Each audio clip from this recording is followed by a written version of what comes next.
خويا هذا لافيل هذا.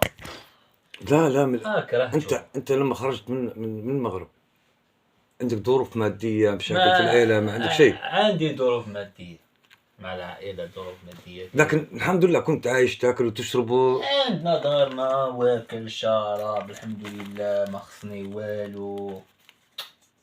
تلبس انا كنت تلبس غير الماركه، الحوايج مزيانه. وريك فيسبوك ديالي يا صاحبي في البلاد باه غير خلي انت باه. اه مشيت تحارب ولا جاك حد قال لك نحاربوا ولا كيف؟ جا عندي حد من الحومه ديالي قال لي نحركوا نمشيو. هو ظروفها زي ظروفك ولا انا؟ بحالي لا جونيس واحد. حنا كنا تنقولوا هذيك الساعه ديال 18 عام 19 عام غتوصل لاوروبا غتجواج غتلقى كلشي تلقاهم يستنوا فيك اسمع يستنوا فيك على شط البحر، على شط البحر غير تقطع والورد تعالى او مغربي او عربي او فريتي. انا لقيت العكس، لقيت والو كان بالعكس نقول معنصرين مع قليل الا شاف ربي. باهي اسمعني انا كيف نسالك سؤال صحابك دابا حبيت نسالك انا دابا تنقول تيبغي واحد حازق 0 اورو في الكونت ما عندوش وراق، حتى هما ماترياليست بغا نكون مزيان عنده وراق قدام. لا خليني نسالك اسمعني انت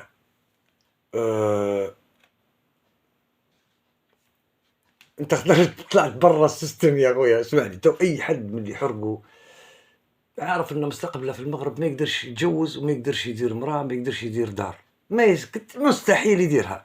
انت لما خرجت من المغرب كاين تديرها، قادر تديرها. ماشي انا ما نقدرش انا نديرها. لا قصدي الفاميلي ديالك قادرين يجوزوك يديروا دار. لا تكبر على روحك. احنا عندنا في المغرب انت ظروفك الماديه تسمح لبوك انه هو يجوزك، ما يخليكش معنا في الزنقه والله ما عندك. عندنا السكن كان كنت دابا مازال انا كنت دابا بقى من سنه 2015 لدابا في المغرب. كنت تزوجت وولدت وعندي دراري دابا. قصدي لا العلم لله. فهمني انت لما خرجت من المغرب راهي باش نبدل لا قصدي احسن صدقت ما اكثر. اوكي معناها انت قادر تمشي مع السيستم وتعيش بحال اي مواطن عايش في الوسط. انا عايش في الوسط وفوق الوسط. فوق الوسط معناها قادر انت في يوم من الايام تتجوز ويكون عندك دار ويكون عندك الاوتو. وانت الحمد لله بسم الله قلت لي عندك الاوتو. نخدم بروتيزيز دونتير، تنقرا اسنان صاحبي على ابوراتوار. تعرف ابوراتوار؟ ماشي دونتير ولا دونتيست اللي تيحيد ويصايب لك. نو انت عارف شنو ناقصك. اسمع شنو بروتيزيز دونتير. ابوراتوار اللي تيصنعوا الاسنان. كنت ندير فيها التكوين 2 سنين وانا ندير التكوين وتنقرا. وكنت من هذيك الوقيته كملت القرايه ديالي، عندي صنعه وعندي ديبلوم وعندي كلشي في يدي. لا اسمعني انا اللي بنحكيه لك انك انت خرجت من المغرب مش ما عندكش اللقمه ولا ما عندكش الماكله ولا ما عندكش. لا انت خرجت من المغرب لان ما عندك. لا انت خرجت مش باش تبدل، انت خرجت ما عندكش الهدف. ما كاينش تما في الهدف، ما فيش حلم اصلا باش تحققه. انت انولدت في المغرب الحلم يحكي اباك وامك هم كيرسموا لك في الحلم وانت راك بتخرج دكتور، انت راك تبي هيك، انت راك تبي هيك. كاين والو. عيش حياتك امشي حشش دبر دير اللي تبيه. راه في الاخير احنا ما نسيبوش، عندك وين ترقد وين تاكل وين تشرب. لكن انا بنحكي لك على اكزاكتومون. يا اسمعني لكن في ناس خرجت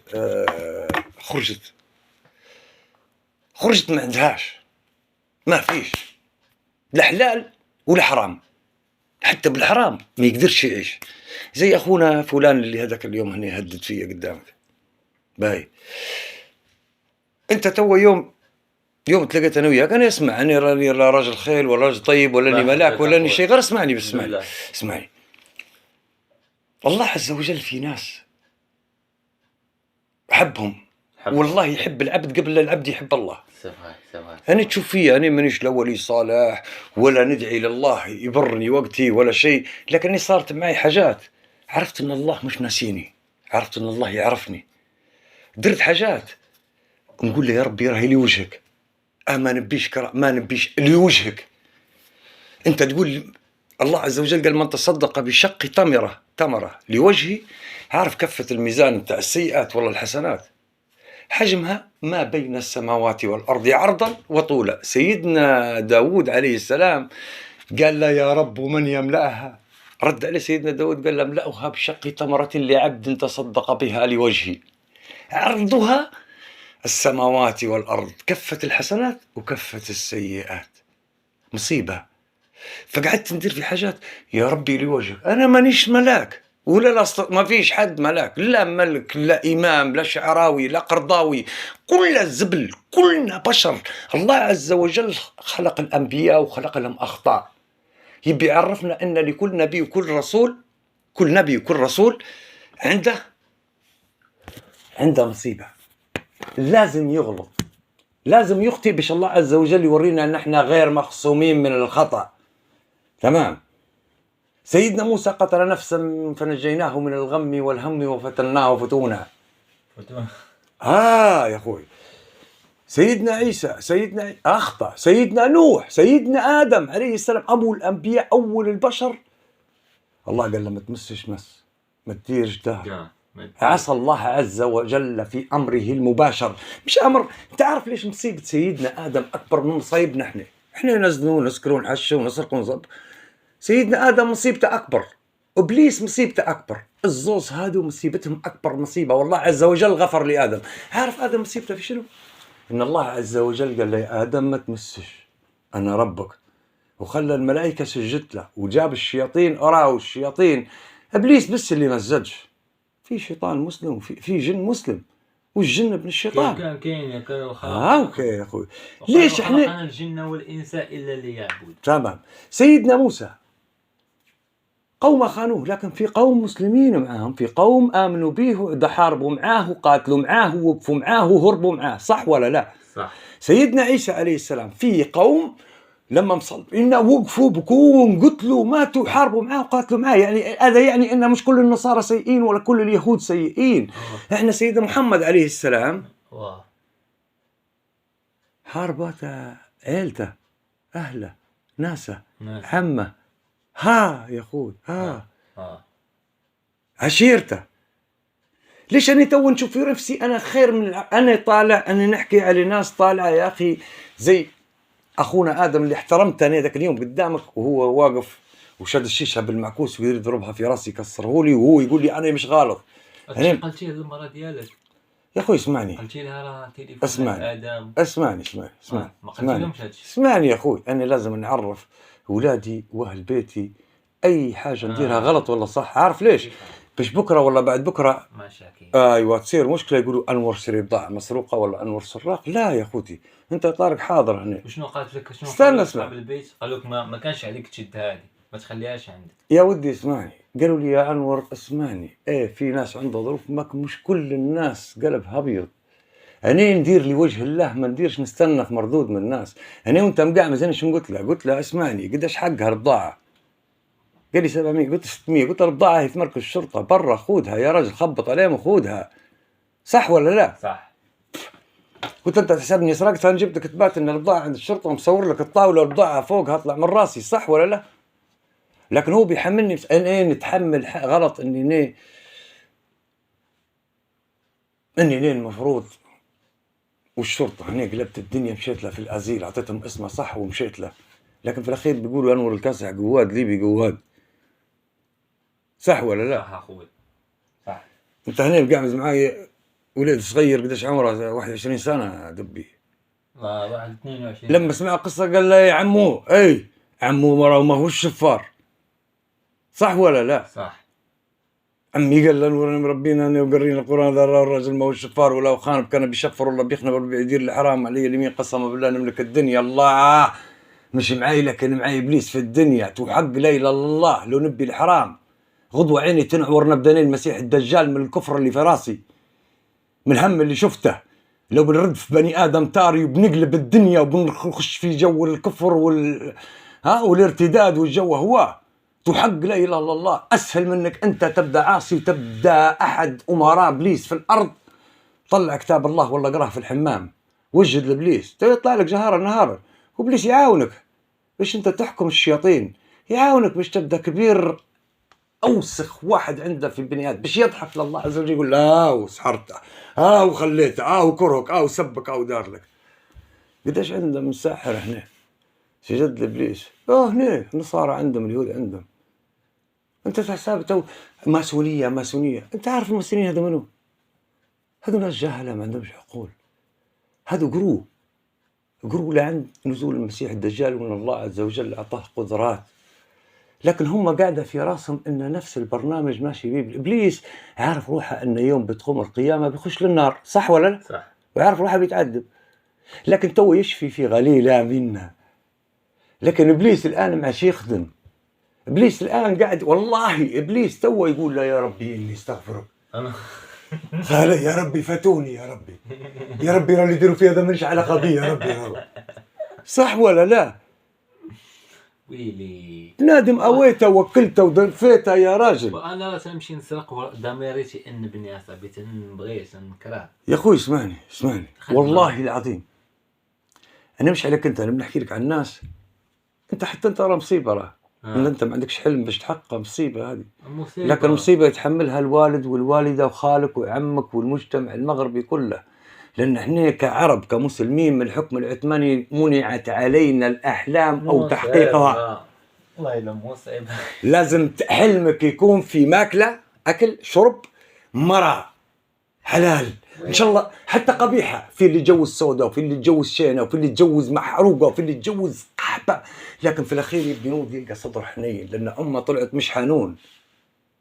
امي انا تجيب وتلوح في الشارع، هذه مش هذه قطوس، مع ان القطوس قعدت خير من يا راجل. الله اكبر. رسولنا عليه الصلاه والسلام اول من راى في نار جهنم ثلثي اهل الجنه جهنم نساء، امراه تاكل من فرجها. راه مش معناها غير قحبه بس اللي تاكل من فرجها، اللي تدس على صغارها تحرمهم. زي ما في بر بالاباء، في مصيبه اسمها البر بالابناء. الله بيحاسبني على صغاري وبيحاسب صغاري علي. انت عمرك سمعت بواحد عاقل والدين ربي يفتحها عليه؟ حمد امير قطر، ابوه مشي زياره لايطاليا، ابوه مش كويس، لكن ابوك في ديننا انت وما تملك ملك ابيك. ابوه مشي لايطاليا، خذ منه كرسيه. اي حاكم يحط يده في يد الرجل هو يصبح عاق، يصبح. انت حطيت يا راجل الشيخ زايده وانا ما نحباش، لكن الراجل خدم وطنه وخدم اهل عشيرته وخدم مجلس. يعني الشيخ زايد يقول انا لما نسمع بان في اماراتي عنده بيت واحد وما عندهش مزرعه وما عندهش سيارتين وما عندهش رصيد كويس في البنك نزعل. قال تصيبني حالة اكتئاب. كيف؟ جيبوه، عطوه فلوس واعطوه مزرعه واعطوه، لازم يعيش، ما يفكرش في الدنيا، لازم يخدم راسه في حاجه ثانيه. شباب صغيرين 17-18 سنه اصبحوا مليونيرات في سنه. الامارات انقلبت في هذا. منين جابوا الفلوس؟ وبالحلال. عارف شنو يديروا؟ شباب صغار يتقوا 18 سنه يدخل طول لي معرض سيارات بالتقسيط. بكم تعطيها لي؟ حقها $60,000. برا الامارات تساوي $70,000. هذه 10,000. تمام. هو ياخذها من معرض، يطلع بها قدام المعرض، يبيعها ب40 ب20، ياخذ ال20 10,000 يعيش بهم حياته، و10,000 يحطهم في البنك. خلال شهر ال10,000 يقول له 15,000. اشتغلوا 15,000. يمشي لمعرض ثاني ياخذ سيارة يلقى حاط روحه في بنك مليون. المليون كان يجيب له في السنة 7 مليون، مخلص السيارات وعنده أوتو وعنده معرض سيارات. لما جوا الشيخ زايد قال لهم هذه سرقة؟ لا. ما دفعوش؟ دفعوا. قال لهم هذا اقتصاد جديد، هذه ثورة في الاقتصاد. انت صاحب المعرض ما تربحش زيهم، لان انت عندك جماد. هم اخذوا الجماد حولوا له فلوس وخدموه، شغلوه في شركات واحد تربح كل يوم. ما عندهمش خسارة، ما عندهمش زرع، ما عندهم شيء، لكن عندهم عقول. ماسونيين بتقول لي عليهم كفار عبدة. يا ودي اسمعني، لكن الله عز وجل ينصر الدولة العادلة ولو كانت كافرة. تهلا في شعبه، الله عز وجل بيجي يحاسبه أول على نفسه وبعدين على أهل بيته وبعدين على رعيته. عندك شغالين، عندك شركة يخدموا فيها ناس، مش أنت حاكم. فالله عز وجل بيبارك لك. شوية تكييف أخويا، أعطيني كلمة. هاك تكييف شعل. لا هاك الله يربك. كيف يا اخويا عندك الصحة. حاشاك اخويا ثاني. حاشاك. اسمعني يا اخوي، اسمعني. انا معاك اخي، معاك. اسمعني يا اخوي، الدنيا وليها الله، اشرب عشش لما تضر نفسك. الله غفور رحيم، والله عز وجل خلقنا في صورة غريبة. ابليس قال لي رب العالمين وعزتي وجلالي ان استغفروا لاغفرن لهم. الله ابليس قال له عزتك وجلالتك انظرني الى يوم يبعثون لاضلن منهم جبلا كثيرا الا عبادك الصالحين. انا هبلهم لك. عارف شو قال له الله عز وجل؟ قال له وعزتي وجلالتي ان استغفروا لاغفرن لهم. كانوا قال استغفر الله نغفر لهم. وعرف مغفرة الله ان السيئة انقلبت حسنة، والحسنة عند الله ب10 امثالها. اقسم بالله الجنة راهي بلاش.